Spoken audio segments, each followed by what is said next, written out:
I don't really feel like a multi-millionaire, but the numbers on my P&L and balance sheet say that's true. And the most hardest asset that I found I could invest in was, and so that in itself has led me to create more wealth. Many people don't even get to that stage of even opening an Amazon account. They spend a lot of time thinking about the product where it has to be done in a way where you've got to take action. So perhaps the idea would be, hey, I want to start an Amazon business. I want to find a product, but find a product to launch into Amazon first that's going to be minimal cost. Cutting costs is the key to profitability. Ideally, you need to find a profitable product first. The perfect business model, though, is not actually, in my opinion, the restaurant business model. The perfect business model is an online digital model. And an example of that would be, I'm Matthew Fraser, and this is Amazon Ecom Secrets. I'll be sharing with you the secrets that helped me go from millions in debt to an 8-figure entrepreneur. If you're ready to escape the 9-to-5 and live life on your terms, let me show you the way. Hey guys, welcome to Amazon Ecom Secrets. My name is Matthew Fraser. In this episode, I'm going to be myth-busting money advice as a multi-millionaire. I can tell you sitting here right now, I don't really feel like a multi-millionaire, but the numbers on my P&L and balance sheet say that's true. But I can give you some insight having to now being in this multi-millionaire position of some of the things and I guess beliefs out there in society and tell you whether they're true or false or whether you should listen to them or whatever. So let's go. The first one is you need to spend money to make money. This, I would say, is false. Okay. There will become a point in your journey where you will need to spend money to make more money. However, for most people now listening to this, you're not at that position. And so how do you make money without spending money? And that simply comes down to getting skills for yourself. Now, let me give an example. There's someone that I know who became very good at identifying commercial properties in the market to buy. Because what she found, and I can tell you this is true, people who have money, they want to invest that money somewhere. For example, commercial property, but they don't have the time and energy to go out hunting for commercial property. Okay, so they either engage a buyer's agent, or in this case, she became essentially like a scout for property. So she would go and find the commercial property. So she learned all the knowledge about commercial property, which cost her nothing to do. It was just research and time, no outlay of cash. She would go and then package the deal and then present the deal to a suite of other millionaires. Okay. And then what she would do is she would take a cut of the sale. So she had no money down on the property. However, she was making money off the back of the sale of the property. And the idea that she was getting to was to build up enough of these types of deals so that she could build up enough money of her own to then put that money in to a property deal herself. But you can see how that's quite powerful because she found a niche where people needed that information and she was able to package up deals and sell it to multimillionaires. That's one way to do it. Further down the track though, you're going to get to the position where you're going to spend money to make money. Now, here's a great example. I was selling I still sell a healthcare product, and I would spend money on Facebook ads and Google ads in order to then generate more sales. So I was spending money to ultimately make more money. And back years ago when it was at its height, I was spending about $1 and then getting $5 back. So I was spending money to make money. And there's many other types of situations where you can do that across many different things, spending money to make money. But in the beginning, you don't have to. You just have to find a skill that you can ultimately sell. All right, then myth number 2, debt is bad for business. Who came up with this myth anyway? Debt is bad for business. Debt is good for business, but it has to be manageable debt, right? You don't want to over commit on debt repayments, for example. And this can be a real struggle for businesses at times because some businesses, and I've seen this happen actually, and I'll give you a real life story. There was a business that I know personally, not my business, somebody else's business. They went through a period of massive sales growth and everything was going fantastic. Millions of dollars was pouring into their business account. They thought this was never going to run out, but it just happened to be during a period where online sales and healthcare sales were going really well. So what they did is they overcommitted. They got a much bigger office. They got about doubled their footprint for staff. They spent a lot of money on cars and vans and branding and just things that were way too top heavy. Like for example, the bigger premises required more rent, and they spent a bucket load of money. This was the big thing too, like a shit ton of money on stock. So then all of a sudden the sales started to teeter off. They were stuck with much higher overheads, as well as they'd manufactured a whole bunch of product, which now they needed to still pay for, but now couldn't be sold. So they couldn't recoup that money back really quickly. And so they took on a lot of extra expenses, but in doing so, they also took out some debt on the business as well, because they were trying to expand into other territories. So that's stock. And so when the sales went down, they were left basically in a bit of a shit show. They end up having to close up the business. They got locked out of their premises, and now they're sort of scrambling to try and get that business back into an order by reducing the overheads, and at the same time trying to refinance the debt and sell the stock they've already got. So debt is bad for business.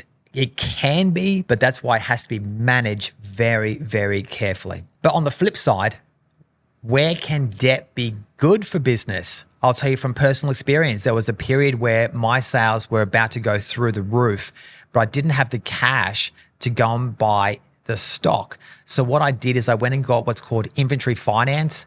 And it's where a company will simply give you the money up front to go and buy the inventory or the stock, so you can take advantage of it now, and then you can pay that debt off over generally 3 to 6 months. So that is an example of where I was spending money to make money, and I was using debt for business so that I could get the stock now and sell it later. With number 3, you have to reinvest all profits back into the business. I think this is very contentious because it depends on who you speak to. Some people will say, put all of your profits back into the business to help grow the business, where others will say, perhaps even sell the business sooner rather than later. Or some people say, take the profits out of the business and allocate that money into something else. I can only speak from personal experience. As my business started to grow and do 8 figures a year, I found that I had lots of what I would call spare liquid cash. So it didn't really matter if I was to reinvest that or not. I kind of got to a point where I had already reinvested a lot of money back into the business to help it grow. And it was mainly by buying inventory. So I got to a point in my business where I didn't have any debt whatsoever on the stock that I had. And I owned about $2 million worth of stock in the marketplace around the globe, sitting in warehouses, basically ready to be sold. And so at that point, I was prepared to take now the profits out of the business that I had now lying around to put into other hard assets. In the beginning, I started to buy commercial real estate. That was the first thing I did, and ended up buying a number of commercial real estate offices. So what I did is I reinvested now the money that I was making from the business into commercial property. And within a short amount of time, I'd purchased a few different commercial properties. And then at the same time, I was also looking at where I could invest the money into also other hard assets. And the most hardest asset that I found I could invest in was Bitcoin. And so now I've got a good size Bitcoin portfolio amongst some other smaller cryptos. And so that in itself has led me to create more wealth by reinvesting into those harder assets. Myth number 4, the more clients and customers you get, the better. It really depends on the product that you sell. If you've got something that is like toilet paper, for example, that you sell, then yeah, it's a commodity. Everybody needs to buy it. So the more clients and customers you get, the better, the more sales you're going to make. It's going to be a volume play. I also have a restaurant, Hungry Jack's restaurant, and the more customers that we have, the more sales we do, the more profit we make. But if you're in a service type industry where you are a coach, for example, and you have clients, or you have a clinic that you service people on,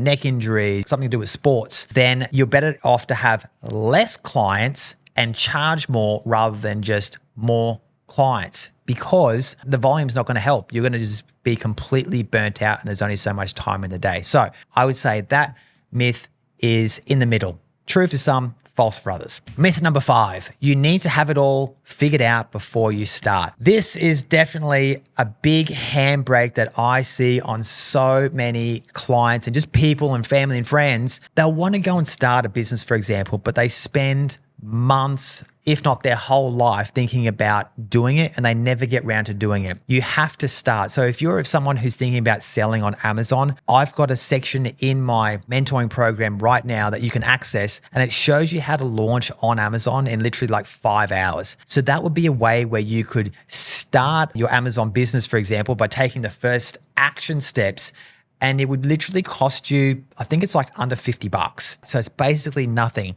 And from there, it would give you some skills, some confidence to then even know, is this something that I want to do in the future? Many people don't even get to that stage of even opening an Amazon account. They spend a lot of time thinking about the product, where it has to be done in a way where you've got to take action. So perhaps the idea would be, hey, I want to start an Amazon business. I want to find a product, but find a product to launch into Amazon first that's going to be minimal cost. If that's what you want to do, like 100 units. I just did an episode recently where you could do a skincare type product and it was like $1.60 a unit to buy. So you could buy 160 bucks in, send 100 units into Amazon and simply start learning that process.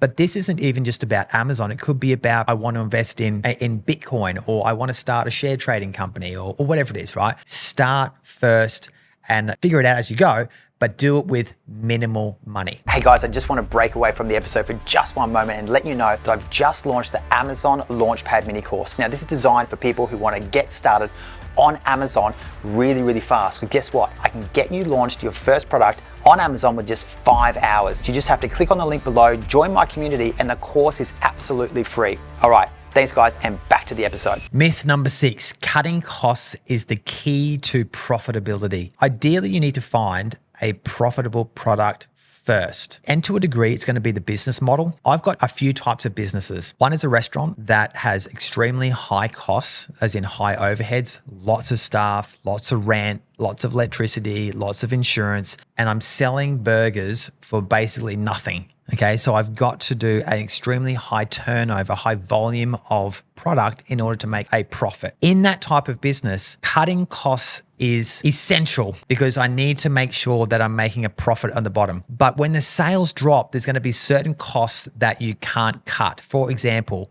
if sales drop, I can't cut the rent. That is a fixed cost. I can't really reduce the electricity. I might be able to get a better deal, but generally they're on a fixed contract for a period of like 3+ years. So it's probably not something you can do there. You could cut though, labor costs. So you could hire less people per day to save on labor. By saving on labor, you're then going to also save on work cover insurance. You're going to save on paying out superannuation and holiday pay, et cetera, et cetera. So that's one way. The perfect business model though is not actually, in my opinion, the restaurant business model. The perfect business model is an online digital model. Okay. And an example of that would be Kindle books. That's a great example. That's a digital product where you don't have to hold stock and you've got next to no costs, literally no cost. You've got a computer and you sitting in front of the computer, whatever it costs to turn the light on. You can now sell that product plus advertising to sell your product, right? But there's no cost for the inventory. There's no shipping costs. There's no insurance costs, right? There's no superannuation because you don't really have any staff. Okay. So super, super high margins, very difficult to cut costs. Let's see, you could cut advertising in that particular scenario. Maybe your advertising is running too high, but generally speaking, there's not really much else to cut.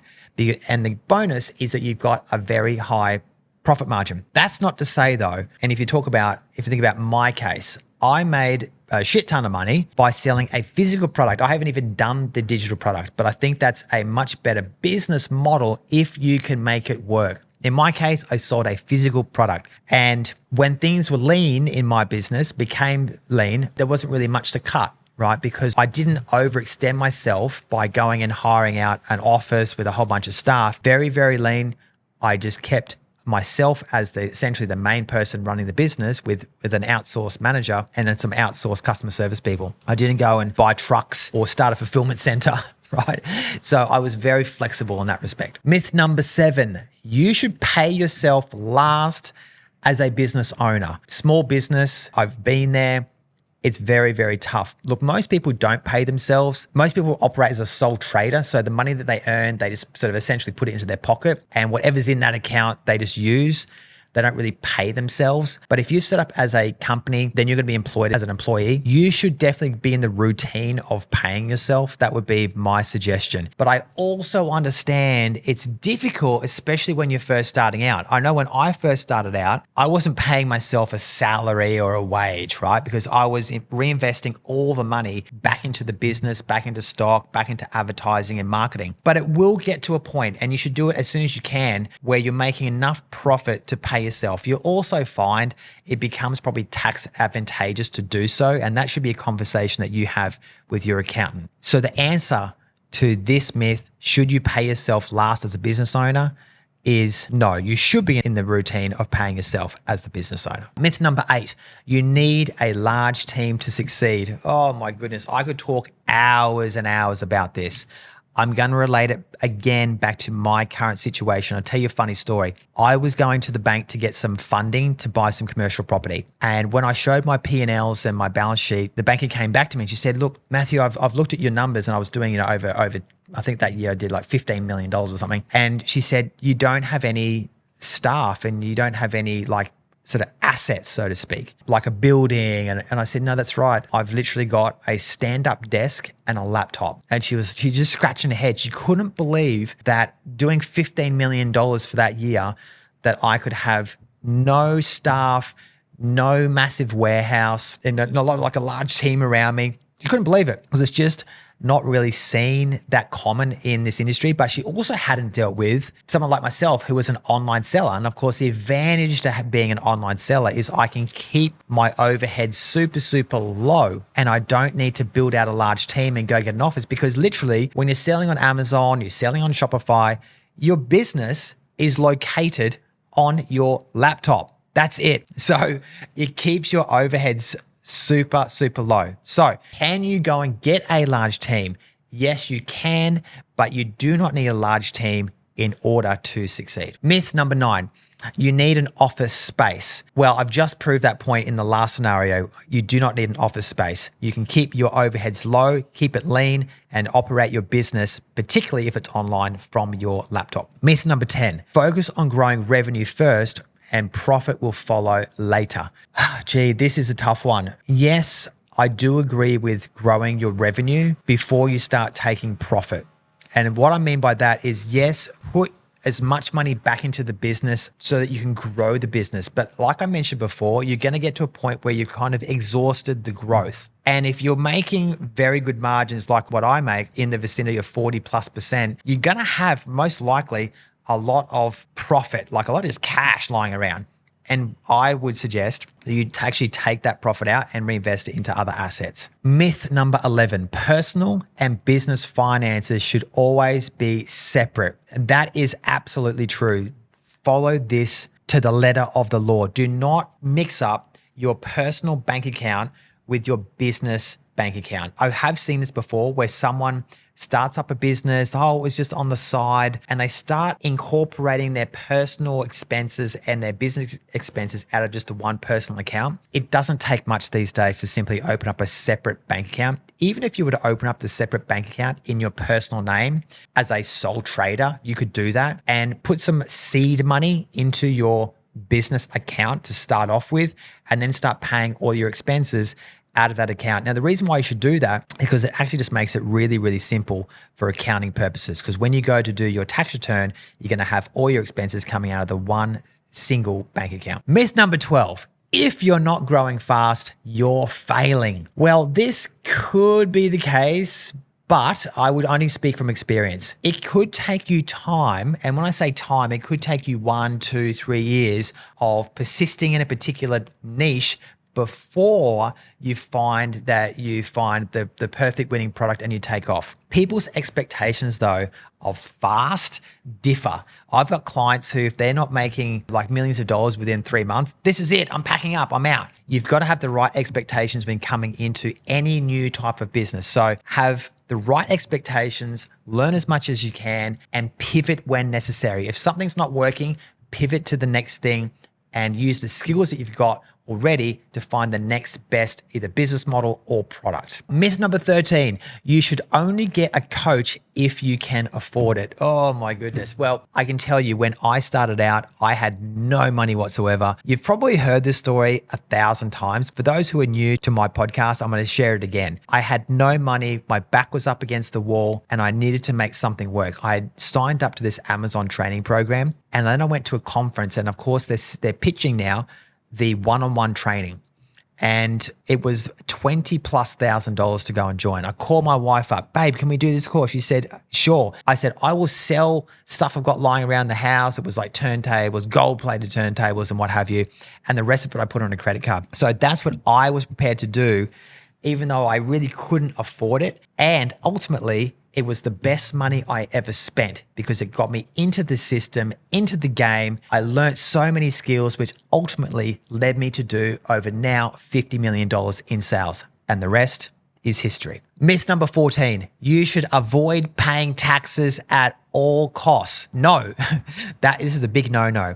You should avoid paying taxes legally to the system of the tax code, but you should definitely pay whatever taxes are due, because the last thing you want is to have the tax system or the tax office on your case. That could be very, very bad for business and it could ultimately send you bankrupt, and you don't want that. All right, guys, that's it for this episode. Hope you've enjoyed the myth busting episode.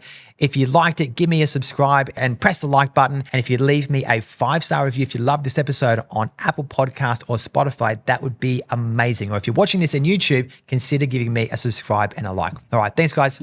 Take care. Thanks for tuning into Amazon Ecom Secrets.